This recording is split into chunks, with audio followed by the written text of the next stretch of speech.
सहनौ भुनक्तु सह वीर्यं कर्वावहै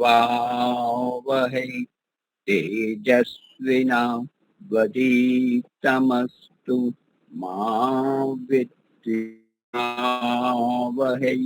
ओम शांति शांति शांति। सबको सादर सभी का स्वागत में आप सभी का स्वागत है। पहले आप लेंगे लीजिए। नमस्ते जी। हर पल में हो प्रभु सुमिरन तेरा, ऐसा बना दो प्रभु जीवन मेरा।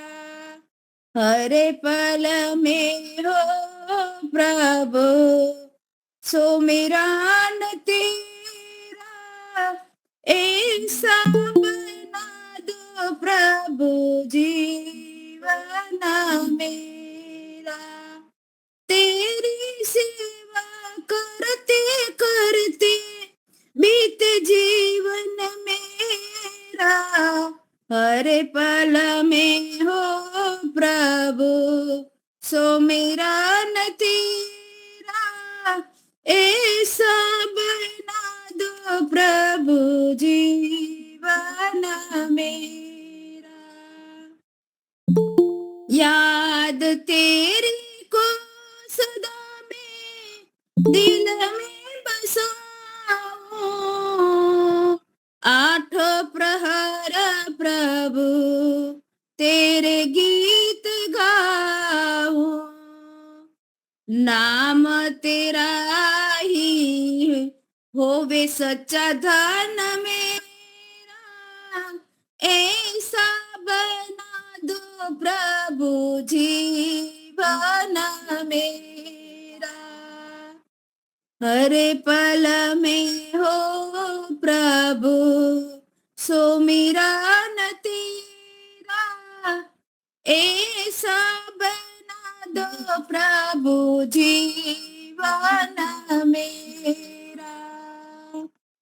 ख्वाहिश जगत की ना मुझको सताई, चिंताए हरगिज ना नजदीक आई। करता रहूं मैं प्रभु चिंतन तेरा, ऐसा बना दो प्रभु जीवन मेरा। जग में रहूं पर मैं जग से आजाद रहूं, तेरे बिना ना और का न मोहताज रहूं। चरणों में तेरे रहे सदा मन मेरा, ऐसा बना दो प्रभु जीवन मेरा। हर पल में हो प्रभु सुमिरन तेरा, ऐसा बना दो प्रभु जीवन मेरा। याद तेरी में हम ऐसे खो जाए, सुमिरन तेरा, ऐसा बना दो प्रभु जीवन मेरा। जीवन मेरा। ओम। बहुत धन्यवाद, आपका टाइम दिया तो बहुत बहुत धन्यवाद। बहुत ही अच्छा भाव से गाया आपने। और बानूबेन या तो नरेश जी आप गाना चाहते हो तो गा सकते हो। भानुबेन लीजिए।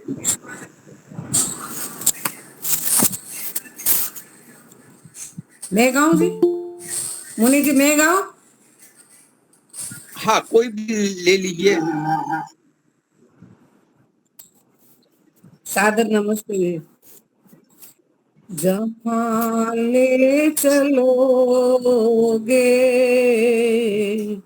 वहीं मैं चलूंगा, जहाँ नाथ रख लोगे वहीं मैं रहूंगा, जहाँ ले चलोगे वहीं मैं चलूंगा।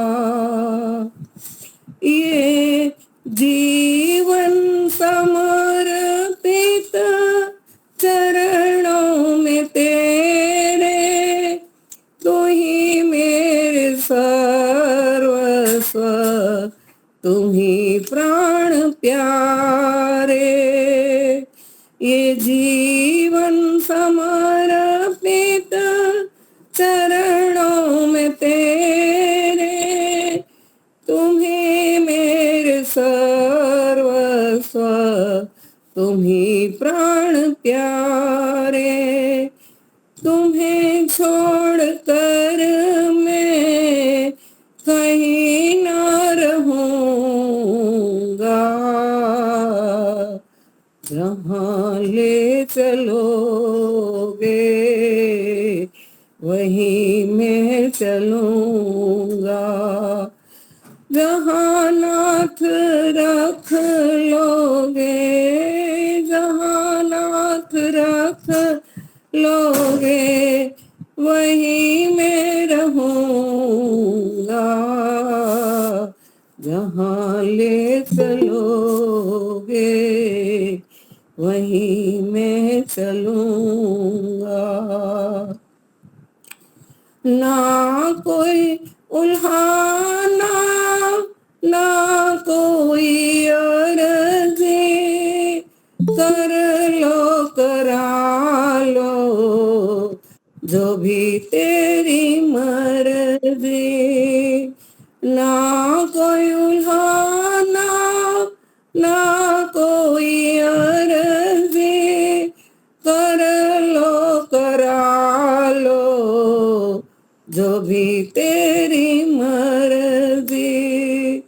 कहना भी होगा जो, कहना भी होगा जो, तुम्ही से कहूँगा, जहाँ ले चलोगे वहीं मैं चलूंगा। दयानाथ दयनिया मेरी अवस्था, तुम्हारे ही हाथों में सारी व्यवस्था। दयानाथ दयनिया मेरी अवस्था, तुम्हारे ही हाथों में सारी व्यवस्था।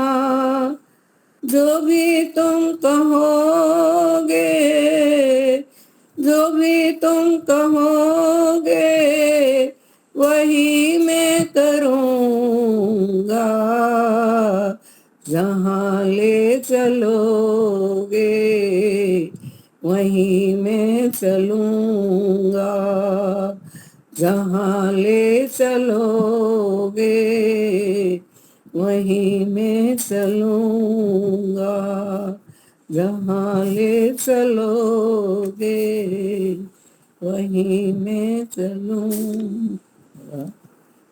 समय देने के लिए धन्यवाद। बहुत अच्छा, बहुत ही सुंदर। आत्मसमर्पण, प्रभु भक्ति, अतिशय प्रेम प्रभु प्रत्ये, बहुत बढ़िया। कुछ एक लेख में पढ़ रहा था, एकांत सेवन करना, अपने आप से मिलना, अपने आप से मुलाकात करना। हम अधिकतर अपने आप से भागते हैं, अपने आप से दूर रहते हैं, अपने आप से को मिलना नहीं चाहते हैं। मान लो फ्री है, कोई काम नहीं है, रिलैक्स है, फिर भी हम और कुछ ढूंढ लेते हैं, व्यस्त हो जाते हैं। चलो कुछ नहीं तो कार्टून देख लेते हैं, कुछ नहीं तो हम ये मोबाइल में कुछ और सुन लेते हैं। वास्तव में हम अपने आप से मिलना नहीं चाहते, हम अपने आप से डरते हैं। और अपने आप से मुलाकात करने के लिए हिम्मत चाहिए, धैर्य चाहिए, और उसके लिए वातावरण भी बनाना पड़ता है।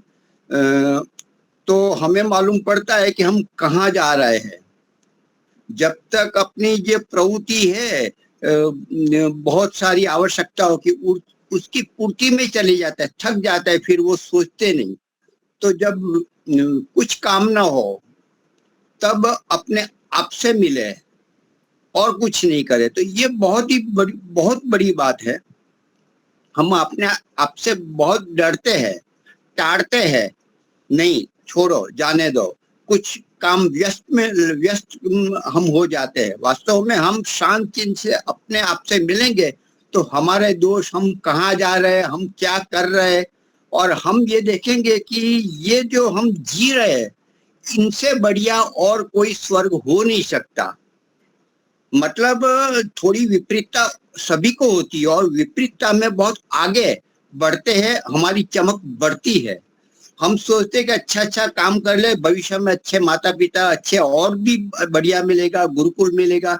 वास्तव में हमारे लिए यही सबसे बढ़िया है। आपको यदि दर्शन पढ़ना है तो आपको ऑनलाइन भी पढ़ा सकते हैं, घर आश्रम जाकर, घर में भी बुलाकर पढ़ाई कुछ न कुछ कर सकते हैं। मतलब विद्वान भी हमारे लिए तैयार है, मिलते नहीं सीखने वाले, सीखने के लिए कोई तैयार नहीं है। तो वास्तव में यही स्वर्ग है। विपरीतता है, उसको भी अनुकूलता बनाकर इसका लाभ उठाए, और भविष्य में होगा, देखेंगे, संस्कार संचय कर लेंगे। ऐसे छोटे छोटे काम करते हैं, लेकिन हिम्मत अपने आप से मुलाकात करने की नहीं करते। ये बहुत अच्छा लगा, तो मैंने थोड़ी अपने विचार 5 मिनट के लिए प्रस्तुत किया। तो आज हमारे वक्ता भाग्येश जी आए हैं, उनको मैं निमंत्रित करता हूँ वक्तव्य के लिए। भाग्येश जी। नमस्ते जी, सबको सादर नमस्ते। ओम भर्गो देवस्य धीमहि। हमारी श्रृंखला चल रही है, पंचमहायज्ञ से हमने इसको उठाया हुआ है विधि से, जो महर्षि दयानंद सरस्वती जी ने हमें दिया है। और कैसे हम यज्ञ के साथ यज्ञों में जीवन जी सकते हैं, उसके लिए हम विश्लेषण कर रहे हैं, उसका विवेचन कर रहे हैं। कैसे हम हर कर्म को यज्ञ में कर्म की भावना से जी पाएं, और उसकी मूल जड़ें कहाँ तक हैं, मूल उसके लिए हमें क्या करना चाहिए, कैसे हम उस जीवन को जी सकते हैं, कैसे हम अपने जीवन के लक्ष्य को प्राप्त कर सकते हैं, उनके लिए क्या मूलभूत आवश्यकताएं हैं, तो हम उनको समझ रहे थे। और इन सब में हमने मुख्य ब्रह्म यज्ञ लिया था, जिसको संध्या उपासना प्राय हम कहते हैं। और उसमें भी हमने पहले गायत्री मंत्र लिया है, क्योंकि इससे सब परिचित हैं। तो गायत्री मंत्र कोई भी हो, हर एक जीवन में उन्होंने कभी न किसी समय में इस मंत्र से परिचय होता ही है उनका। तो गायत्री मंत्र वेद के, ऋग्वेद के तीसरे मंडल के 62वें सूक्त का 10वां मंत्र है, जो ऋग्वेद में जहाँ इसकी चर्चा की गई है। और हम इस मंत्र के द्वारा कैसे अपने जीवन में उन्नति कर सकते हैं, कैसे अपने लक्ष्य को प्राप्त कर सकते हैं, और कैसे आनंद में जीवन जी सकते हैं, उसको समझने की कोशिश कर रहे थे। तो हमने प्राय सुना है कि कई ऋषि होते थे जो मंत्र के साक्षात्कार होते थे। मतलब कई जगह अब जो पुस्तकों में आप दिखोगे भी तो मंत्र के ऊपर ऋषि का नाम भी लिखा होता है कि कई कई जगहों पे। तो वो ऋषि उस मंत्र के साक्षात्कार करते थे, उस मंत्र को जीते थे और उसको अपने जीवन में उतारते थे। तो एक होता है कि आप अपने जीवन में कई सारी दर्शनें पढ़ें, उपनिषद पढ़ो, वेद पढ़ो, सत्यार्थ प्रकाश पढ़ें, रामायण पढ़ें, गीता पढ़ें, इन सबको पढ़ना चाहिए। लेकिन मुख्य यह है कि हमें कुछ न कुछ इन सब का जीवन में सारांश निकालना चाहिए।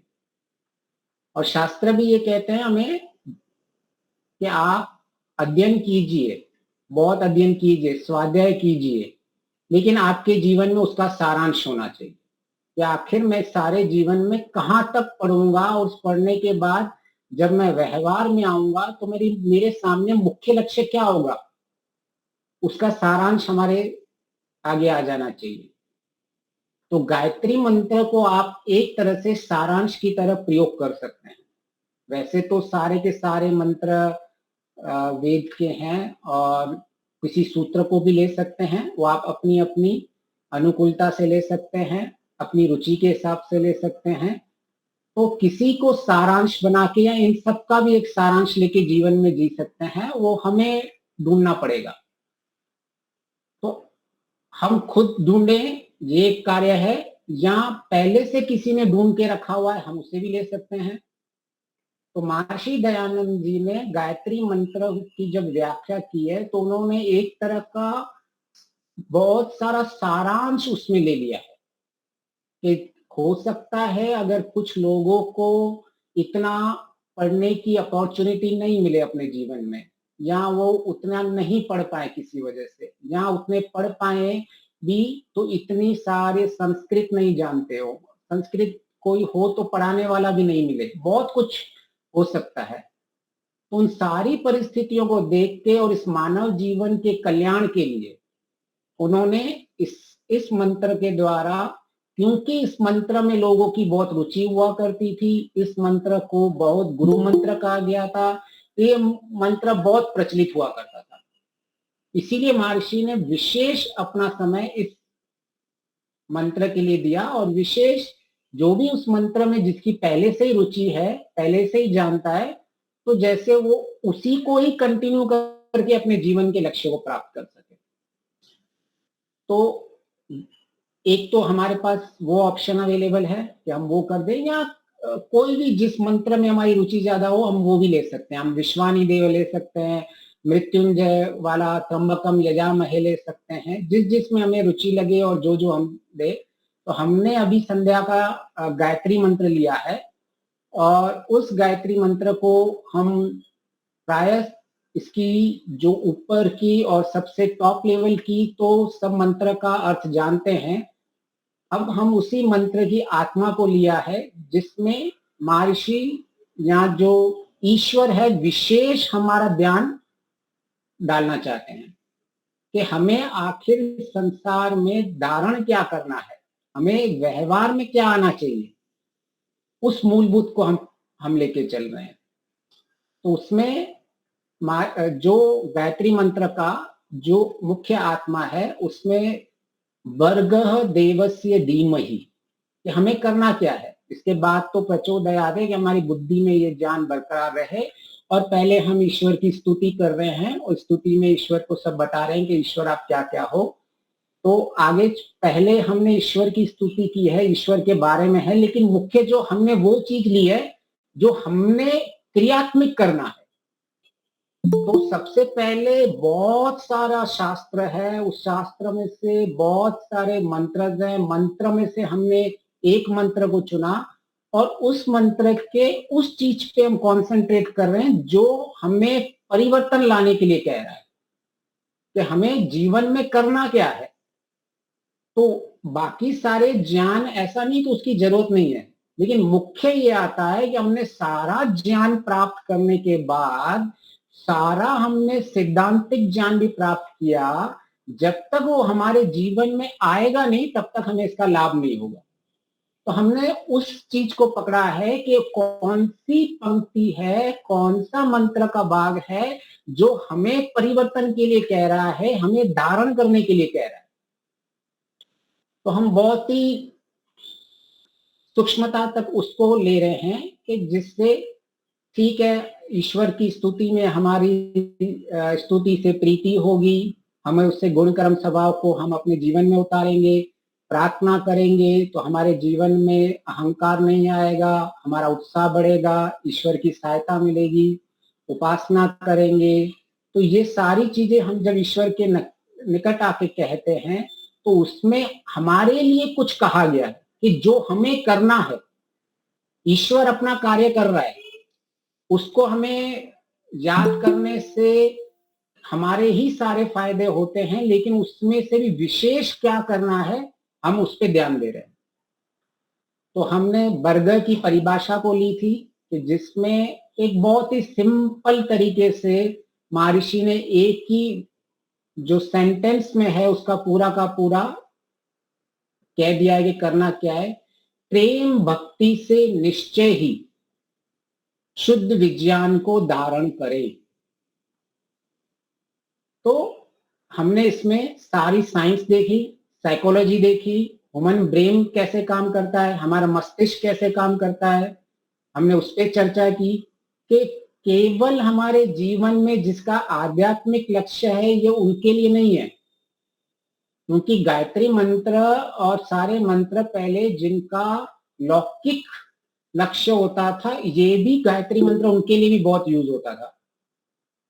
तो हमारे जीवन में जो ये गायत्री मंत्र, अगर किसी को अभी ईश्वर के प्रति इतनी रुचि नहीं है या अभी तक उतना उसके तरफ झुकाव नहीं है या अभी तक मुक्ति मोक्ष ये समझ में इतनी नहीं आई है, अभी तक वो लक्ष्य नहीं भी बना है जिसका, और अभी तक अगर संसारिक लक्ष्य में बैठा हुआ है और उसमें भी एक सीमा तक सुख जीवन जीना चाहता है, तो गायत्री मंत्र उसके लिए भी है। तो जिसके लिए यहाँ का भी जीवन, जिसको अभ्युदय कहते हैं, जो वैशेषिक दर्शन में कहा है कि धर्म क्या है, अभ्युदय और निश्रेष्ठ, कि अभी जो मैं जीवन जी रहा हूं वो भी मेरा जीवन सुख में आनंद में हो और मुझे मुक्ति की भी प्राप्ति हो। तो इन दोनों का कॉम्बिनेशन करके भी जिसको जीना है, जैसे जैसे जिसकी जिसकी जितनी जितनी रुचि हो, जितना जितना विवेक हो, जितना जितना ज्ञान हो, वो अपने जीवन में ले सकता है। सुख आनंद का भंडार खुला हुआ है, हमें अपनी क्षमता के हिसाब से, हमारी क्या स्थिति है उसके हिसाब से हम ले सकते हैं। तो हमने ये भी देखा कि सबसे पहले कि कोई भी कार्य कर रहे हैं तो हमारा उसके ऊपर प्रेम भक्ति होना चाहिए। तो प्रेम भक्ति को हमने विस्तार से हमने लिया था कि प्रेम भक्ति क्या है, प्रेम की पराकाष्ठा। अभी कितना भजन अच्छा गाया माता जी ने ईश्वर समर्पण के ऊपर। तो हमने भक्ति के कई स्वरूप देखे कि भक्ति किसे कहते हैं। मुझे किसी से प्रेम की पराकाष्ठा हो, मुझे श्रद्धा हो, मुझे किसी में तीव्र इच्छा हो, मेरे जीवन में मैं किसी जगह पूर्ण समर्पण हो मेरा। यहां ऐसा भी हो सकता है कि मेरा किसी के ऊपर पूर्ण विश्वास हो, निश्चयात्मक विश्वास हो। ये सारे भक्ति के आसपास आ जाते हैं कि भक्ति तभी होती है जब ये चीजें उसके अंदर मिली हुई होती हैं। तो हमने भक्ति के सारे पहलुओं को देखा कि भक्ति के लिए क्या क्या होना जरूरी है।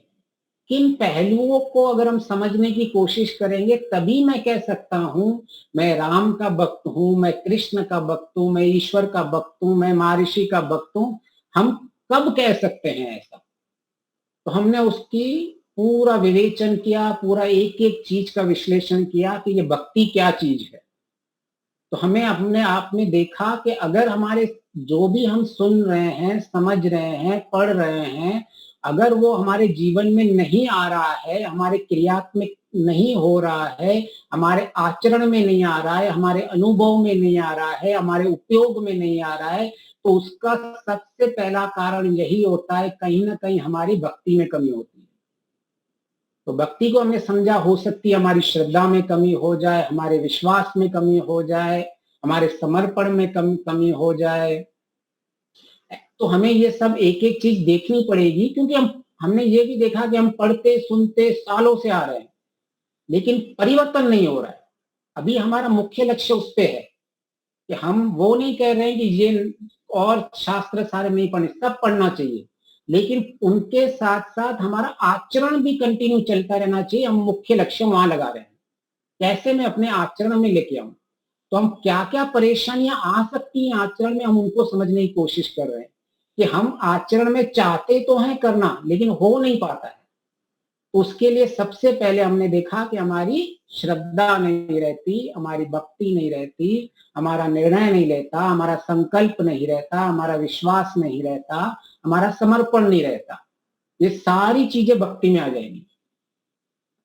तो अगर ये नहीं रहेगा तो हम आगे नहीं बढ़ सकते हैं, हम कितने भी ज्ञान प्राप्त कर लें। तो आपने ये कई बार देखा भी होगा कि जीवन में हमें पढ़ने से ज्यादा सीखना अच्छा लगता है। हमारा मस्तिष्क ऐसे काम करता है। अगर आपने बच्चों को कई बार देखा होगा, स्कूल में अगर उनको बच्चे नहीं आते, उनको जितना भी पढ़ा दो तो सोने लगेंगे, या उनको नींद आने लगेगी, या वहां उठ के चले जाएंगे, या कहीं और चले जाएंगे। क्यों? क्योंकि उनकी उसमें रुचि नहीं लगती है। जब तक हम किसी चीज को समझने की कोशिश करते हैं, तब हमारी रुचि हो जाती है। जब कोई बच्चा है किसी चीज को समझता है, उसको जब खेल खेल में समझाने की कोशिश करते हैं तो उसको इंटरेस्ट आ जाता है। उसको क्यों? उसको समझ में आ रहा है।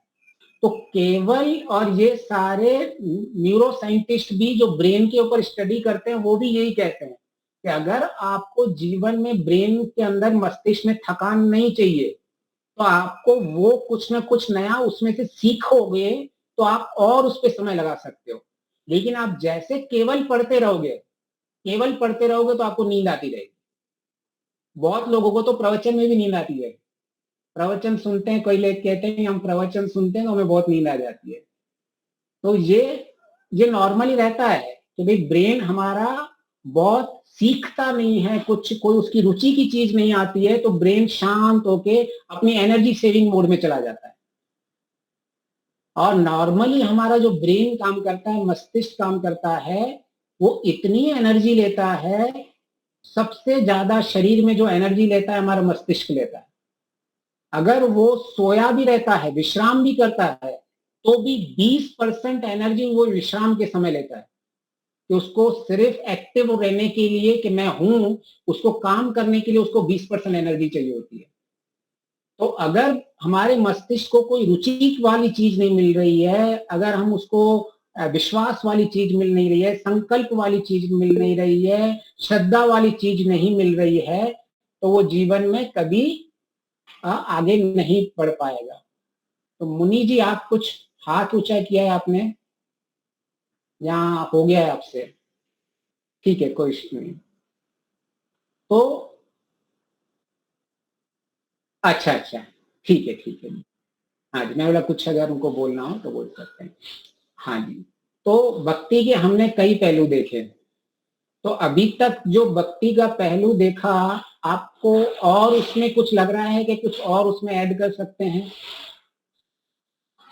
हमने इतनी सारी चीजें भक्ति में ले ली, ऐसा कुछ हो जो आपने बहुत सुना हो लेकिन अभी तक वो भक्ति में नहीं आया हो, वो शब्द जो आप हमेशा सोचते हो कि हाँ भक्ति होगी तो ये चीज तो होनी चाहिए, ऐसा कुछ लग रहा है आपको? जी। मन को एकाग्र करना। अच्छा, ठीक है। विश्वास रखना। जी, हाँ, विश्वास रखना, संकल्प रखना, फिर हमने श्रद्धा होनी चाहिए, श्रद्धा होनी चाहिए। बहुत बढ़िया।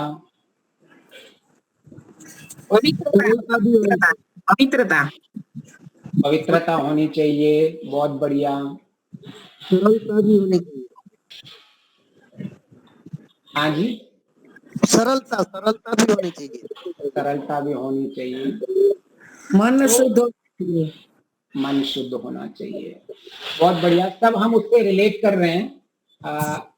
भक्ति की जब भी बात आती है तो एक शब्द बहुत प्रचलित आध्यात्मिकता में यूज होता है, वो शब्द है ईश्वर परिदान। आपने कई प्रवक्ताओं से सुना होगा, आचार्यों से सुना होगा, आपने योग दर्शन में सुना होगा कि जो हमारे यम नियम में भी आता है ईश्वर परिदान, फिर हमारा 3 जगह योग दर्शन में आता है ईश्वर परिदान की परिभाषा की हुई है। तो भक्ति जो है वो ईश्वर परिदान का एक और पहलू है जिससे हम भक्ति को समझ सकते हैं। मतलब चीजें सब वही हैं, मतलब कोई ऋषि, कोई प्रवक्ता, हम उन सब चीजों को टच कर रहे हैं जो हमारे जीवन में, जिनको हमने शब्दों से प्राप्त किया है, कैसे वो क्रियात्मक हो रहा है, हम उनको समझने की कोशिश कर रहे हैं। अभी एक बहुत बड़ा, बहुत जो है हमारे आध्यात्मिक का जो बहुत ही विशेष पहलू है वो है ईश्वर परिदान। और आपने और हमने कई बार इसको सुना है और इसके लिए कई बार चर्चाएं भी आपने की होंगी। अगर हम जब भी भक्ति कह रहे हैं तो हमें कहीं ना कहीं हमारी ईश्वर परिदान भी आ ही जाता है उसके अंदर। तो हम अभी क्या कर रहे हैं एक्चुअली, हमने जो इतने सारे सालों में शब्द जो सुने हुए हैं उसको हम एक छोटे से समझ के अंदर लेके आने, हम उसको क्रियात्मक में कन्वर्ट करने की कोशिश कर रहे हैं। कैसे मैंने जो इतना सारा ज्ञान प्राप्त किया हुआ है, इतने सारे शब्द जो मैंने सुने हुए हैं, और कहीं मैं उनमें भटक नहीं जाऊं, और ये सब कहाँ आके कन्वर्ट हो रहे हैं जो मुझे क्रियात्मक कर रहा है। तो ये सारे जो शब्द हमने सुने, श्रद्धा सुने, संकल्प सुना, विश्वास सुना, अभी समर्पण सुना, ये सारे हम एक चीज के हम सब लेके आ रहे हैं। हमें बुद्धि को उसको एक चीज दिखाना है कि तुम भटकाव में नहीं चले जाए हमारी बुद्धि, कि उसको ऐसे नहीं लगे अरे मुझे बहुत सारी चीजें करनी है। तो बहुत जनों का माइक ऑन है, आप म्यूट कर सकते हो सब अपना माइक, बहुत नॉइज आ रहा है, माइक ऑन है आपका। ભાનુબેન આપનો માઇક ઓફ છે। हाँ जी, धन्यवाद आपका, बहुत बहुत सबका धन्यवाद। तो क्योंकि हम भटक नहीं जाए, हम शब्द ज्ञान में कहीं खो नहीं जाए, कहीं हम शब्दों की माया जाल में फंस नहीं जाए, इसीलिए हम ऐसा काम कर रहे हैं कि इन शब्दों को एक ही जगह आके रख रहे हैं, जैसे हमारा फोकस पूरा का पूरा क्रियात्मक में आ जाए। तो जब महर्षि सबसे पहले कहते हैं कि आपको किसी भी कार्य से करने से पहले आपको भक्ति की आवश्यकता है, तो इसी तरह से हम किसी भी कार्य इस संसार में करें तो हम ये सब चीजों को लेके चलें। तो उसमें अभी हम एक और दृष्टिकोण से देख रहे हैं आज इसी चीज को, कि इसी चीज को हम ईश्वर परिणाम की दृष्टिकोण से आज देखेंगे। तो मुझे इन सब को प्राप्त करना है, कैसे मेरे जीवन में ईश्वर परिणाम से परिवर्तन हो सकता है। 2 ऑप्शन हो सकते हैं कि ईश्वर के होने से एक जीवन जीना और एक ईश्वर के न मानने से जीवन जीना। कई लोग ईश्वर को नहीं मान रहे हैं, वो भी जी रहे हैं, वो भी अपनी अपनी जो भी फील्ड है उसमें कर्तव्य कर्म किए जा रहे हैं, आगे बढ़ रहे हैं अपनी अपनी चीजों में। तो आखिर ये ईश्वर परिणाम क्या है जो मेरे जीवन में परिवर्तन कर देगा? ये आखिर भक्ति क्यों महर्षि ने कहा है कि आप किसी भी काम करने से पहले आप उसके भक्त बन जाइए, उसके प्रति तीव्र इच्छा रखिए, उसके ऊपर संकल्प दीजिए, विश्वास कीजिए, दृढ़ विश्वास कीजिए, श्रद्धा रखिए, रुचि रखिए। ये सब क्यों महर्षि कहना चाहते हैं? मैं इसीलिए इतने सारे शब्दों का बार बार प्रयोग कर रहा हूं, क्योंकि कई बार ये सारे शब्द हम अलग अलग जगह सुनते हैं और हमें लगता है कि हमारी डायरेक्शन अलग हो जाती है, हम थोड़े दूसरी दिशा में चले जाते हैं। हम जैसे इन सारे शब्दों की दिशा हमारी परिवर्तन नहीं होनी चाहिए। जो बार बार हमारे सारे कहते हैं कि सारांश बनाइए, सारांश बनाइए। इसीलिए हम ये सारांश बना रहे हैं क्योंकि हमारी दिशा में बार बार परिवर्तन नहीं है, हमारा दृढ़ एक दिशा में चलते रहें जिससे हमें पूरा अपने लक्ष्य को प्राप्ति हो। तो ईश्वर परिधान को का शब्द है, अगर आप एक शब्द में समझ सकते हो तो भक्ति हम उसको कह सकते हैं। ईश्वर परिधान का एक मतलब होता है सिंपल भक्ति, और उसको भी अगर समझने की कोशिश करेंगे तो ये भक्ति क्या कहना चाहते हैं, तो इसमें सबसे पहला एक समझ के ईश्वर की आज्ञा का पालन। अगर मैं कहता हूं कि मैं राम का भक्त हूं, मैं कृष्ण का भक्त हूं, मैं ईश्वर का भक्त हूं, तो मुझे उसकी आज्ञा का पालन करना होना चाहिए। तो अभी हमें सवेरे से लेकर रात तक आप देख लेना, अगर आप अपने आप को भक्त मानते हो कि मैंने कितनी आज्ञाओं का पालन किया सारा दिन, फिर आप अपनी भक्ति की कैटेगरी को डिसाइड कर सकते हो। क्यों कई बार हमको ये लगता है कि मैं इतना बड़ा भक्त हूं तो ईश्वर मेरे लिए, मुझे इतना परिवर्तन क्यों नहीं आ रहा है। लेकिन हम भक्ति को जब तक समझ नहीं पाएंगे कि हमें देखना पड़ेगा कि मेरी भक्ति कितने लेवल की भक्ति है। मैंने आज प्रैक्टिकली जब मैं सवेरे से उठा, शाम तक चला, खाना खाया, कार्य किए हुए, तो मैंने कौन से कार्य तक मेरे ईश्वर के आज्ञा के जो विरुद्ध था या ईश्वर के आज्ञा के अनुकूल था। तो सबसे पहले कोई भी चीज कार्य से पहले अगर मैं ईश्वर की आज्ञा के अनुकूल या ऐसी मेरी बुद्धि नहीं बनी, हो सकता है हमारी बुद्धि नहीं बने लेकिन हम कार्य कर रहे हैं, लेकिन हमें ये स्पष्टता होनी चाहिए कि जब हम कर रहे हैं कि मैं गायत्री मंत्र का जप कर रही हूं या मैं गायत्री मंत्र का जप कर रहा हूं, तब जब मुझे कहा जा रहा है, ईश्वर की तरफ से कहा जा रहा है कि आपको मेरे तरफ भक्ति करनी है, तो मतलब क्या कहना चाहते हैं भक्ति के थ्रू।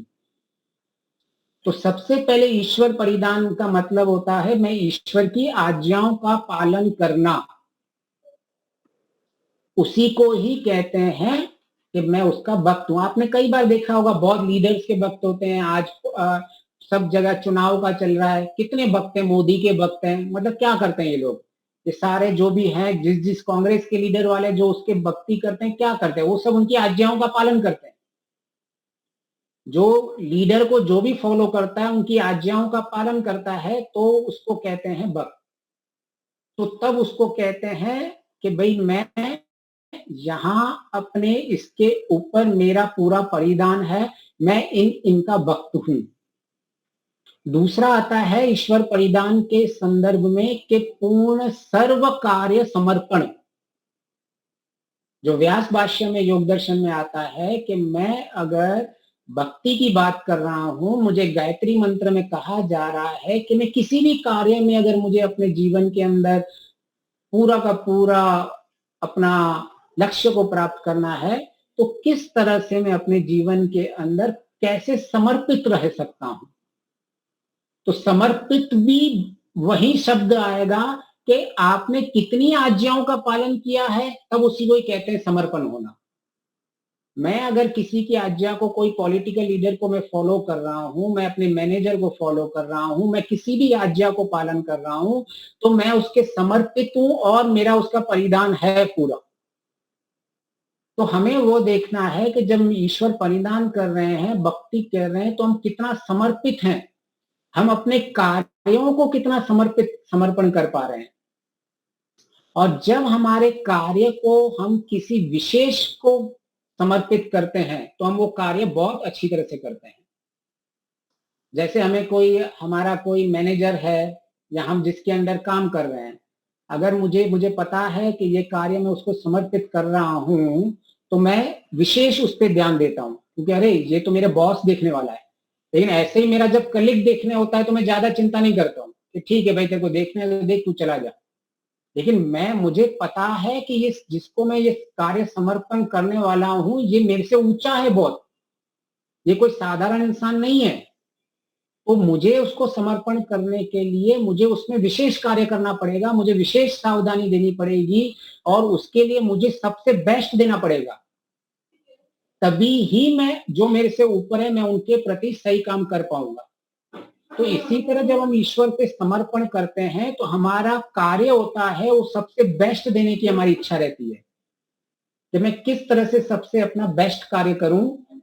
अगर मैं अपने कार्य को सबसे उत्तम कर पा रहा हूं, इसका मतलब मैं इसको ईश्वर को समर्पण कर रहा हूं।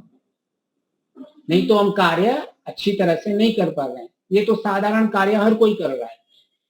आपको अगर अपने किसी बड़े को अपने समर्पित करना है तो ये समर्पण करने का हमें लाभ मिलता है कि हमें क्यों ईश्वर परिधान की बात कर रहे हैं, क्यों हम भक्ति की बात कर रहे हैं, इससे हमारे जीवन में क्या होगा। तो सबसे पहले हमें जब हम समर्पण करते हैं तो हम एक चीज को, उसकी आज्ञा को जब पालन करते हैं और जब हम उसके परिधान में होते हैं तो हमारी एक गारंटी होती है कि अगर हम किसी चीज को डिसिप्लिन से काम करते हैं, दो तरह से काम करने के तरीके होते हैं। एक होता है कि मैंने अपनी मर्जी से सारे काम करता रहूं मैं, और दूसरा होता है किसी की निगरानी में और किसी के एक्सपर्ट के गाइडेंस के अंदर काम कर रहा हूं। तो आपका आउटपुट किस में ज्यादा अच्छा आएगा किसी भी काम करने का? एक तो है कि आप अभी तक उस एरिया के एक्सपर्ट नहीं हो, दूसरा है एक एक्सपर्ट की गाइडेंस के अंदर काम कर रहे हो। तो उस कार्य का, किसी भी कार्य जब आप करोगे तो उस कार्य का सफलता की प्रतिशत कितनी बढ़ जाएगी? कई गुना बढ़ जाएगी, राइट? क्योंकि हम अभी किसी एक्सपर्ट के गाइडेंस में काम कर रहे हैं। इसी तरह से अगर हम ईश्वर की आज्ञा जो पालन कर रहे हैं, हम वो धर्म की आज्ञा होती है और एक्सपर्ट गाइडेंस की तरह होती है। तो इससे क्या होता है, हम एक ही दिशा में चलते हैं और हमें संशय नहीं रहता है कि मैं किसी ऐसे इंसान या ऐसे गुरु की आज्ञा से चल रहा हूं जो शायद मुझे भटका सकता है। लेकिन हमारा जब सवेरे और शाम मुझे पता है कि मैं ऐसे बड़े विस्तार की आज्ञा में चल रहा हूं जिससे मुझे कभी नुकसान नहीं हो सकता, मेरी कभी हानि नहीं हो सकती है, वो मेरा रक्षक है, तो आप जीवन में कितने सुखपूर्वक जी सकते हो। सोचो, कोई टेंशन ही नहीं है।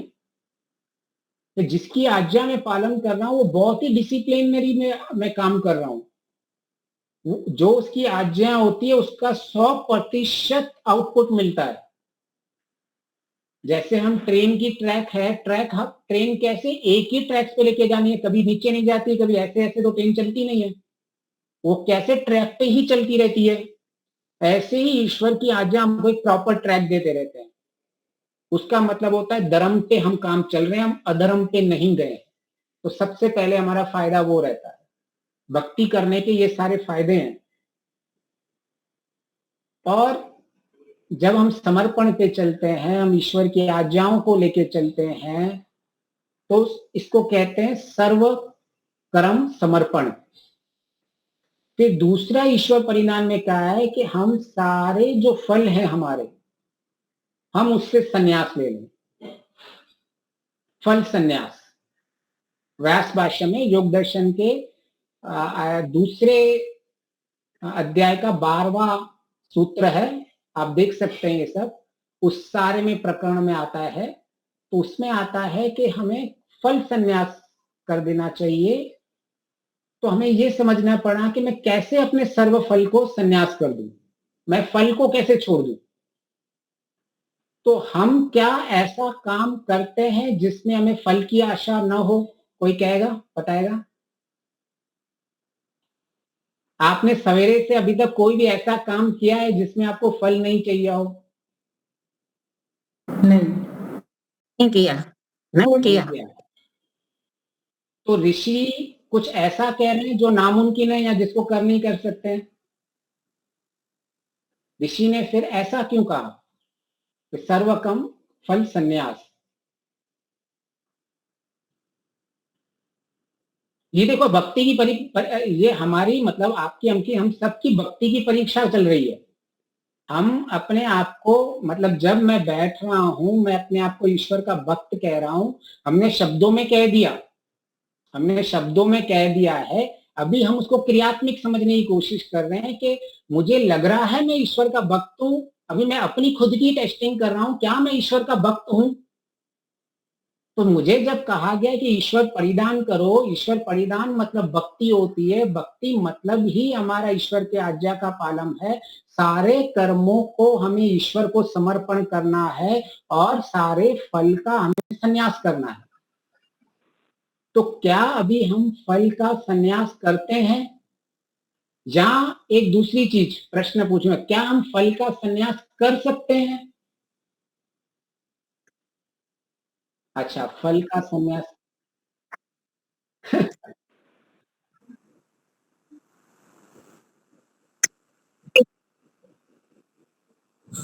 फल मिले, लौकिक नहीं करना चाहिए।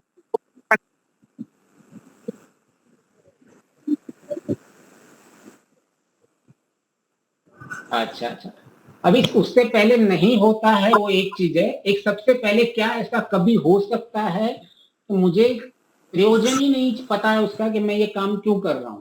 क्या मैं एज अ आत्मा, मेरा कोई भी ऐसा प्रयोजन होगा या मैं कर्म करूंगा जो मुझे पता नहीं है इससे क्या मिलने वाला है, लेकिन मैं जस्ट कर रहा हूं। चलो ईश्वर को साइड में रख दो, ईश्वर ने ऐसा कहा है, अभी ईश्वर ने ऐसा क्यों कहा है वो समझने की कोशिश करेंगे। अभी आप आत्मा को समझ रहे हैं कि एज अ आत्मा क्या मैं कोई ऐसा काम कर सकता हूं जिसमें मेरा कोई प्रयोजन ही नहीं हो? और अगर आप ऐसा काम करो कि जिसमें कोई प्रयोजन नहीं हो, तो क्या ऐसा काम करना चाहिए? नहीं करना चाहिए। नहीं तो ये फिर से देखो, अभी आप नहीं करना चाहिए। आत्मा को समझने की कोशिश कर रहे हैं तो ईश्वर समझ की बाहर जा रहा है, राइट? ईश्वर को समझने की कोशिश कर रहे हैं तो आत्मा समझ के बाहर जा रही है। तो इसका ये हमें समझना पड़ेगा कि हम एक दूसरे को इन समझ के क्यों हम ऐसा विरुद्ध लग रहा है हमको कि भाई जो फल संन्यास की बात चल रही है, और ये बहुत प्रचलित भी है, आप गीता को देखोगे तो गीता सारी की सारी यही बात करती है, फल का त्याग करो, फल का त्याग करो। तो क्या कहना चाहते हैं वो लोग? कुछ ऐसी चीजें हम जो पकड़ नहीं पा रहे हैं। लौकिक फल की आशा नहीं करनी चाहिए। हाँ जी माता जी, बिल्कुल सही। तो इसमें सबसे पहले जब फल संन्यास की बात की आती है तो उसमें दो चीजें आती है कि मुझे कैसा फल चाहिए। तो इसमें एक चीज, तीन चीजें आती है, हम तीनों चीजों को समझने की कोशिश। पहली चीज यही आती है कि जो लौकिक फल है, जिनके अंदर मुझे पूर्ण सुख नहीं दिख रहा है, जो मेरे लक्ष्य के लिए नहीं है, जो मेरे लक्ष्य की प्राप्ति के लिए नहीं है, जो मेरा मुख्य लक्ष्य है और उस मुख्य लक्ष्य की प्राप्ति में कोई मेरी सहायता नहीं कर रहा है वो, तो ऐसे सुख मुझे नहीं चाहिए, ऐसे फल मुझे नहीं चाहिए। हमें ऐसे ही फल चाहिए जो मेरे लक्ष्य के काम आता हो, जो मुझे अंतिम लक्ष्य को लेके जाता हो। तो मुझे लौकिक फल नहीं चाहिए। तो इसको समझने की कोशिश करेंगे कि लौकिक फल क्या होता है। क्या मुझे अभी अपनी घर गृहस्थी चलाने के लिए 1 लाख रुपए कमाने हैं, तो ये क्या मेरा लौकिक फल हुआ? या मुझे, जी हाँ ठीक है, या मैं सवेरे उठ के एक्सरसाइज करता हूं और मैं ऐसा सोचता हूं कि मेरा शरीर बहुत बलवान बन जाए, मैं शरीर के लिए सोच रहा हूं, तो क्या ये मेरा लौकिक मेरी इच्छा हुई? जी हाँ। ऐसे तो लौकिक भी, लेकिन इस शरीर के माध्यम से ही हम अपने पारलौकिक मुख्य लक्ष्य को प्राप्त कर पाएंगे, इसलिए कर रहे हैं। हाँ, ये एक भावना आ गई कि वैसे तो दिखने में तो ये लौकिक है, लेकिन हम इसको लौकिक फल से दूर रख सकते हैं अगर ये भावना हो कि मुझे ये शरीर क्यों रखना है, ये मुझे शरीर बलवान क्यों बनाना है, मुझे पैसे ये क्यों चाहिए, मुझे ये, इससे मैं क्या करूंगा, इसका अंतिम लक्ष्य में सहायता है या नहीं है। अगर वो कोई भी कार्य आपके अंतिम लक्ष्य में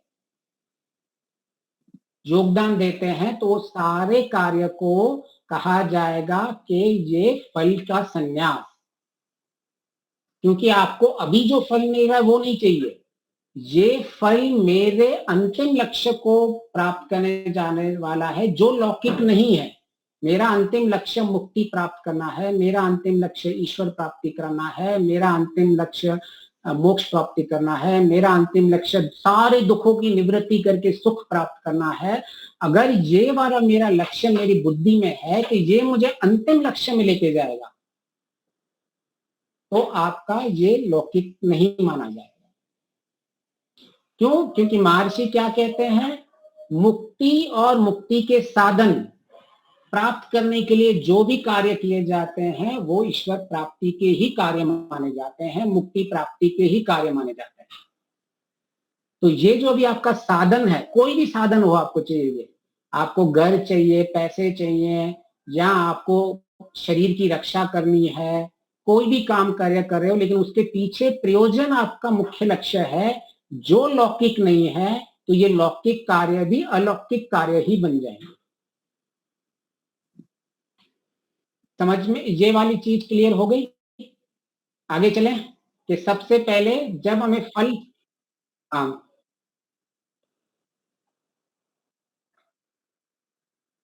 हम्म,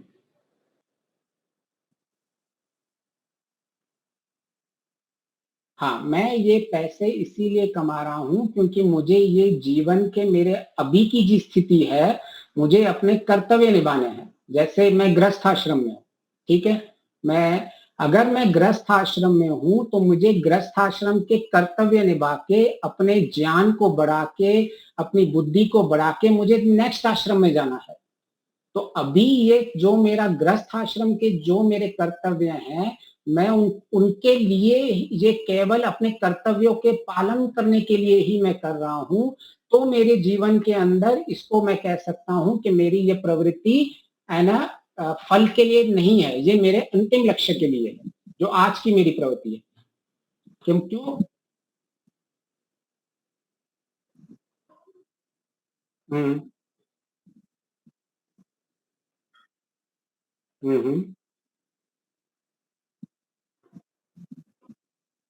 बिल्कुल आप बढ़ाइए। आप 1 लाख का 10 लाख कीजिए, 10 लाख का 10 करोड़ चाहिए, फिर 10 हाथों से दान कीजिए। आया है वेद में, कमाओ और 10 हाथ से दान दो, 2 हाथ से कमाओ 10 हाथ से दान। वेद के आते हैं, मंत्र आते हैं, खूब दान दीजिए। फिर यहाँ अपने जीवन में जो जो जहां जहां जरूरत है वहां दीजिए। और भी संसार में अगर धार्मिक लोग नहीं कमाएंगे तो पैसा कहाँ जाएगा? वो अधार्मिक लोगों के पास जाएगा। अगर आप गृहस्थी हैं और गृहस्थी में अगर आप धर्म से पैसे कमा रहे हैं तो कोई प्रॉब्लम नहीं है। अभी धीरे धीरे अभी आप सकामता में होंगे, अभी आपको सकाम कर्म, उसको सकाम में आ जाएंगे कि मुझे ये जो मैं अभी काम कर रहा हूं, मैं इसमें पैसे कमाने क्यों चाहिए। तो उसमें अभी मैंने कहा था ना, पहले आपकी आंतरिक स्थिति क्या है वो निश्चय करेगी कि ये सकाम है या निष्काम है। ये सकाम धर्म का, एक तो सकाम अधर्म कर्म तो नहीं करने हैं, लेकिन अभी हमारी इतनी स्थिति स्ट्रांग नहीं है, तो सकाम धर्म के काम पहले करने चाहिए, फिर हमें निष्काम कर्म में जाने चाहिए। तो पहले अगर हम सकाम के धर्म कर रहे हैं, अभी मैं सोच रहा हूं मैं पैसा कमा रहा हूं और मैं अभी गृहस्थ आश्रम में हूं और मेरा अभी मैं वैश्य धर्म निभा रहा हूं, तो उसके अंदर मुझे क्या करना है, मुझे बाकी 3 आश्रमों की रक्षा करनी है। मुझे वानप्रस्थियों के लिए भी मेरी रक्षा करना मेरा कर्तव्य है, सन्यासियों की भी कर्तव्य है मेरा रक्षा करना, ब्रह्मचारियों को पढ़ाने के लिए भी मुझे ही सपोर्ट करना है एज अ गृहस्थी। तो गृहस्थी के ऊपर बाकी 3 आश्रम भी तो डिपेंडेंट है। अगर मेरा इतना वैराग्य नहीं बना हुआ है, मेरी स्थिति इतनी स्ट्रांग नहीं है, तो मुझे बाकी के 3 में मुझे अपने कर्तव्य निभाने के लिए और पैसे कमाने के लिए करना चाहिए प्रयोग। फिर आप जैसे जैसे आपके सकाम धर्म कर्म करते जाओगे, आपको पता चलता जाएगा कि ठीक है मैं अपने अपने कर रहा हूं, अभी मुझे मेरी स्थिति और अच्छी बन गई, मेरा अंतःकरण और शुद्ध हो गया है, अभी मैं नेक्स्ट लीप अपने लिए और ज्यादा कर सकते हो आप। फिर आप पूरा यूटर्न ले लोगे कि हाँ बाहर के लिए भी करना है और मैं अभी निष्कामता में इसको कैसे लाऊं। इससे पहले मेरी 3 इच्छाएं बड़ी थी, मेरी लोकेशनाएं थी, मेरी अपुत्रेषणाएं थी, मेरी वित्रेषणाएं थी, अभी मैं क्या कर सकता हूं इसको? देखो, आप सारी की सारी गीता का सारांश निकालोगे तो पहले 3 स्थितियों में सारी गीता खत्म हो जाती है। पहले तो अर्जुन रो रहा था, अपने कर्तव्य पे काम ही नहीं कर रहा था, बीच में जाके रोने लग गया, नहीं नहीं नहीं नहीं, मैं अभी नहीं लड़ूंगा, ये तो मैं अपने ही लोगों को मार रहा हूं, इससे बड़ा अधर्म तो क्या है। तो सबसे पहले कृष्ण ने उसको क्या सिखाया कि नहीं, पहले उसको वो जो अधर्म का कार्य करने वाला था, क्षत्रिय था, क्षत्रिय से सबसे बड़ा अधर्म का कार्य क्या हो जाएगा कि क्षत्रिय रण से भाग गया। क्षत्रिय अगर किसी युद्ध से भाग जाए तो उसके लिए तो मतलब आत्महत्या जैसी बात हो गई। वो क्षत्रिय था और अधर्म करके वो भागने की कोशिश कर रहा था। तो सबसे पहले कृष्ण ने उसको धर्म में लेके आएगा कि तू ये धर्म युद्ध लड़ रहा है और धर्म के लिए काम कर रहा है, तू ऐसे क्यों सोच रहा है धर्म है। तो वो धीरे धीरे, पहले भी वो क्षत्रिय था, तीर चलाता था, सब करता था, अभी वो ही तीर चला रहा है लेकिन धर्म के लिए चला रहा है। फिर धीरे धीरे कृष्ण उसको अंदर से और टर्न कर लेते हैं। कृष्ण उसको कहते हैं कि अभी तू ये जो भी काम कर, ईश्वर को समर्पण कर दे कि मैं ये क्यों क्या कर रहा हूं, क्योंकि धर्म का पालन करण ईश्वर की आज्ञा है, मैं इसीलिए कर रहा हूं।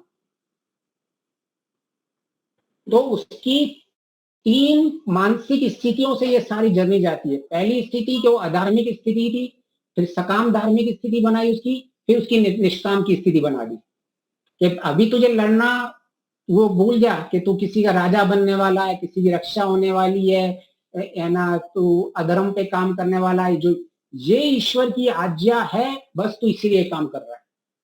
ऐसे ही आप जब पैसे कमा रहे हो या जो भी काम कर रहे हो, धर्म युक्त करना आपकी ईश्वर की आज्ञा है और आप वो कर रहे हो। अभी आपको जितना चाहिए उसको फैलाओ फिर, लेकिन उसमें मुख्य होना चाहिए लक्ष्य ईश्वर। अगर आप निष्कामता तक पहुंच गए हो तो वो आप और अंदर हम ही जान सकते हैं कि हमारी स्थिति क्या है। तो इन आंतरिक स्थितियों को हमें समझना पड़ेगा कि जब भक्ति में हम जब कह रहे हैं फल संन्यास, तो फल संन्यास का पहला अर्थ होता है लौकिक फल का संन्यास। दूसरा होता है इसका मतलब कि जो फल मुझे मिले, कम मिले या ज्यादा मिले, मैं उसको स्वीकार कर दूं, मैं उससे ज्यादा फल की एक्सपेक्टेशन नहीं रखूंगा। कि हर बार हम काम भी करते हैं तो हम एक आग्रह कर देते हैं कि मुझे अभी ही फल मिलना चाहिए और मुझे इतना ही फल मिलना चाहिए। आप अपना लक्ष्य बनाइए, कोई इश्यू नहीं है, अपने लक्ष्य के लिए फल के लिए देखिए, लेकिन मुझे अभी मिलना चाहिए, इतना मिलना चाहिए, ये आग्रह नहीं होना चाहिए। इसका संन्यास करना है। तो इसका जब संन्यास कर लोगे, इसका मतलब अभी आपकी भक्ति है। तो इसमें आपके ईश्वर के कौन से गुण की भक्ति हुई बताइए? आपको जितना भी फल मिल रहा है आप उसको स्वीकार कर रहे हो, जब भी मिल रहा है उसको स्वीकार कर रहे हो। आज मिल रहा है तो आज, 2 दिन के बाद मिलेगा, ठीक है, 2 दिन के बाद मुझे संतोष, मैंने संतोष, ठीक है, एक बार संतोष। इसमें ईश्वर का न्यायकारी गुण पे आपका पूर्ण भक्ति है। अभी जितना जितना फल के ऊपर आपने आग्रह नहीं किया है, इसका मतलब आप न्यायकारी ईश्वर को मानते हो। अगर आपके फल के, हाँ जी सही है ना, मतलब देखो हम अपनी टेस्टिंग कर रहे हैं अभी, हमें कि भाई रियली मैं न्यायकारी को ईश्वर को मान रहा हूं या नहीं मान रहा हूं, मैं भक्त हूं या नहीं करूं। लेकिन हर जगह मुझे, अरे मैंने उसके लिए तो इतना अच्छा किया, मैंने तो समाज के लिए इतना अच्छा किया, मैं तो इतने सारे प्रस्तुतियां की, मैंने इतने लोगों को हेल्प की, लेकिन मुझे तो अभी एक्सपेक्टेशन है। ठीक है, मुझे जितना मिला, ईश्वर तू न्यायकारी है, मुझे पूरा भरोसा है, मैं आपका भक्त हूं। तो दूसरा इसका ये रहता है कि फल संन्यास का अंतर कि जितना मिले मैं उसके लिए तैयार हूं। तीसरी चीज एक और है, उसको हम चलो एक लेके फिर खत्म कर देते हैं कि मैं फल संन्यास में तीसरी चीज तभी मानूंगा कि मेरे से कोई सकाम कर्म हो गए हैं लेकिन मुझे उसको निष्काम में कन्वर्ट करना है तो मैं उसका संन्यास ले लूंगा। अरे उस वक्त जब ये मैं कर्म कर रहा था, जैसे दीपाली बहन पूछ रही थी कि मैंने जब सकाम कर्म किया तो मुझे तो इसकी आशा थी कि मैं इतना पैसा कमाऊंगी या मुझे इतने पैसे चाहिए, या मुझे उसमें ऐसा कुछ था कि मेरे दिमाग में कि मुझे इतना रिटर्न्स में चाहिए जब कर्म किया, अभी तक फल नहीं भोगा। लेकिन आपको फिर तुरंत बुद्धि में आ गया नहीं नहीं, मुझे तो ये निष्काम कर्म करना था, मुझे ईश्वर के न्याय पे पूरा भरोसा है, मैंने पूरी मेहनत कर दी, मुझे 1 लाख रुपए की मैंने मेहनत कर दी, अभी 2 लाख मिले, 10 लाख मिले, 5 लाख मिले, मुझे पूरे ईश्वर के न्याय पे भरोसा है। तो अभी फिर आपने जो सकाम हो चुका था, आपने उसको फल का संन्यास कर दिया कि मुझे अभी जो फल मिले मैंने छोड़ दिया, अभी मैं उसकी भोग नहीं करूंगा। तो ये तीसरा होता है फल का संन्यास। तो अभी किसी को तुरंत छोटे में कोई प्रश्न है? तीसरी चीज होती है कि मैंने कोई सकाम कर्म कर लिया, मतलब सकाम कर्म मेरी जिस कर्म के पीछे मेरी कोई कामना थी, मतलब लौकिक सकाम मतलब कामना तो हमेशा रहेगी, ऐसा कोई कर्म होगा तो कामना नहीं होगी, ऐसा नहीं होगा। सकाम कर्म 2 तरह के होते हैं कि जिस कामना के पीछे मुझे लौकिक इच्छा हो तो उसको सकाम कर्म कहेंगे, जिस कामना के पीछे मुझे मुक्ति की इच्छा हो, मेरे को मोक्ष की इच्छा हो तो उसको निष्काम कर्म कहते हैं। तो अगर आपने अभी भूल में से सपोज सकाम कर्म कर दिया कि मुझे तो लौकिक इच्छा थी कि भाई अभी मुझे इसमें से कुछ मिलने वाला था, मैं सोचा था कि मैं इतना काम करती थी तो मुनि जी मेरी प्रशंसा कर लेंगे, सचोज आपने ऐसा सोचा होगा कि मैंने 1-2 काम कर दिया, मुनि जी ने मेरी प्रशंसा करेंगे। और दूसरा काम था कि मैं ये जो कर रही हूं मैंने ये ईश्वर को समर्पण कर दिया है, क्योंकि ईश्वर ने आज्ञा दी हुई है कि आप जितना वेद का प्रचार करो उसमें आपको ही भला है और आपको ही उसका रिटर्न मिलने वाला है, और आपका बहुत पुण्य कमा रहे हो आप, मुझे ईश्वर के पूरा भरोसा है। तो ये मैं किसी लौकिक इंसान से एक्सपेक्टेशन नहीं है, सकामता नहीं है, अभी मुझे निष्कामता है, ईश्वर से डायरेक्ट एक्सपेक्टेशन है, डायरेक्ट वो मुझे जो देना होगा मैं बस वो ले लूंगी। तो पहले तो आपने जब काम किया किसी से तो सकाम सोच के किया था कि मुझे इससे कुछ मिलेगा, मेरी लोकेशना होगी, मेरी पुत्रेशना होगी, मेरी वितेशना, कुछ भी नेशनाओं से कुछ मिल सकता है आपको। लेकिन आपने बाद में उसका संन्यास ले लिया कि नहीं मुझे नहीं चाहिए, पहले मैंने भूल में से सोच लिया था, अभी मुझे ये मिला, अगर मुझे कहीं से पैसे मिलेगी तो मैं दान कर दूंगी या मैं कहीं कुछ और उसका सदुपयोग कर दूंगी, लेकिन मैंने उसका संन्यास ले लिया। आप उसको इस तरह से देख सकते हैं। तो 3 तरह से हमने देखा कि हम फल संन्यास कैसे कर सकते हैं। पहले लौकिक फल की इच्छा नहीं रखने का, तो मेरा फल का संन्यास हो गया। दूसरा, मुझे ईश्वर के न्याय का जो फल है मुझे उस पर पूरा भरोसा होना चाहिए, कम मिले ज्यादा मिले।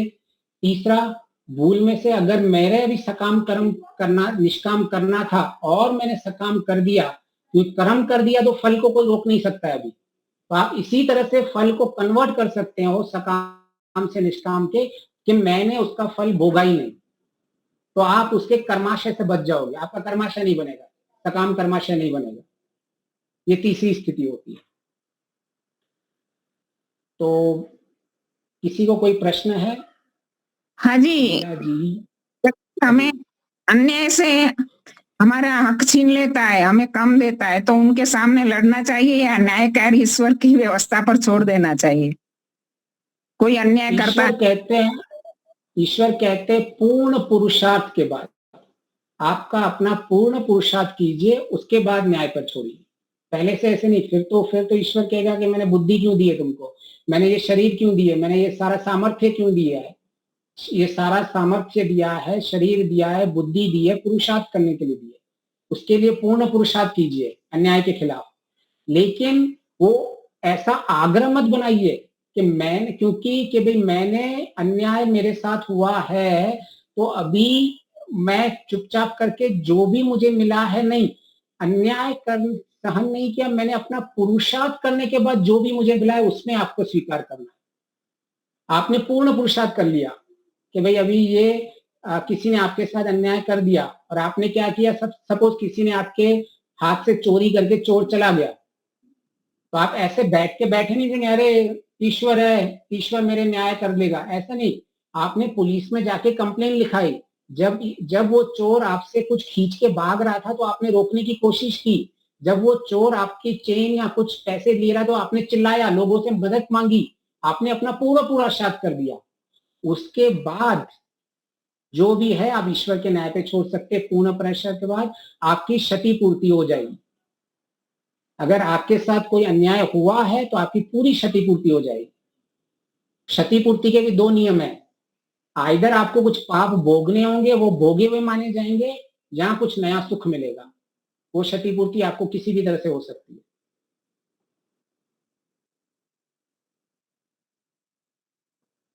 अगर पुरुषार्थ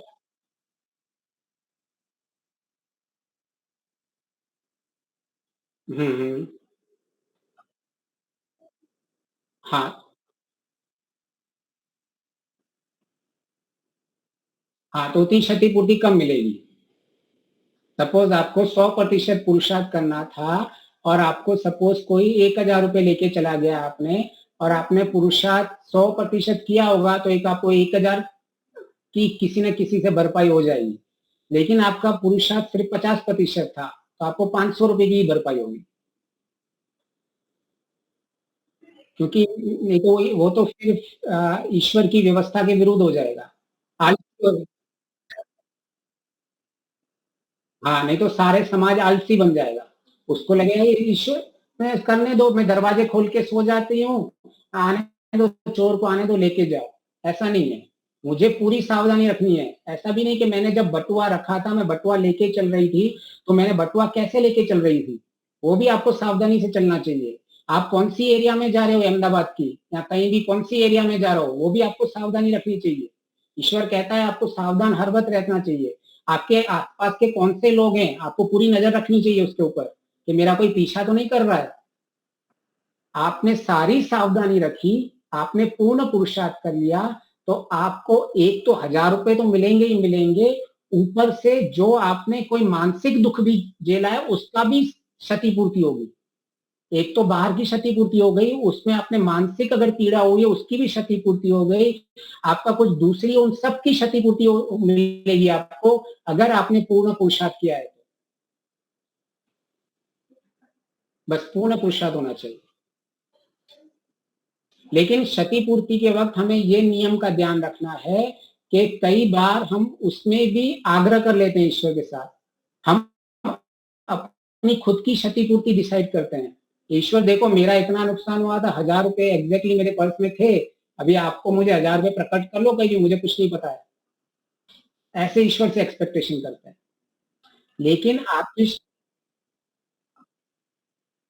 हाँ, तो ईश्वर देंगे, लेकिन ईश्वर किस तरह से देंगे वो हमें सिर्फ समझना होगा कि हो सकता है आपकी स्थिति में और कोई बड़ी बीमारी आने वाली हो और आपको उसको भोगना हो, उसकी भोग में आपके और नुकसान होने वाला हो, जिसके अंदर आपका 5000 का नुकसान होने वाला हो उस बीमारी के ऊपर। तो हो सकता है उस बीमारी के आपके जो पैसे बच जाएंगे किसी न किसी तरह से, जो उसमें आपने खर्च होने वाले थे, वो आपको दिखेगा नहीं। या फिर आपको हो भी सकता है कि 2000 रुपए की लॉटरी खुल जाए, कुछ भी हो सकता है। उसमें मैं वो नहीं बता सकता हूँ कि एग्जैक्टली क्षतिपूर्ति कैसे करेगा। मैं सिर्फ इतना कह सकता हूँ क्षतिपूर्ति में आपके जो भोग भोगने वाले थे वो भोगे माने जाएंगे उतने 1000 रुपए के जो आपने दुख देगा, या आपको फिर नया मिलेगा। इन दोनों में से एक चीज होगी, बाकी इन दोनों में से कैसी चीज होगी वो ईश्वर बता सकता है। तो हम आगे चलेंगे, हम आगे और भी अगले में अगर समय मिला तो हम इसके ऊपर और चर्चा करेंगे। ये बहुत ही इंटरेस्टिंग है, प्रैक्टिकल है, हमें कैसे जीवन में जीना चाहिए, हमारी कितनी भक्ति है, इसका आकलन होता है। इसी चीजों से हमारा आकलन होता है हम कितने भक्त हैं। तो हम भक्ति की परिभाषा को समझें, ईश्वर परिणाम को समझें, कैसे मेरे जीवन में ये परिवर्तन लेके आएगा और मुझे सुख और आनंद की बढ़ोतरी आपको लगती रहेगी और आपके सुख और आनंद में बढ़ेगा। तो आप चिंतन मनन कीजिए, और कोई प्रश्न हो तो उसको और भी प्रश्न को हम लेंगे और आगे चलेंगे। बहुत बहुत धन्यवाद जी आपका। हाँ, शांति पाठ करते हैं।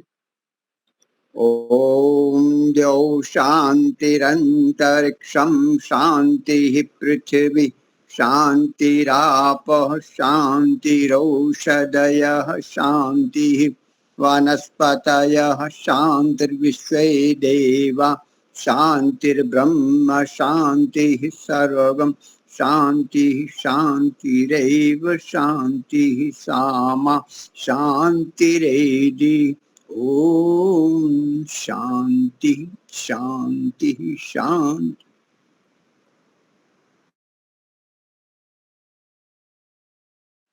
नमस्ते जी।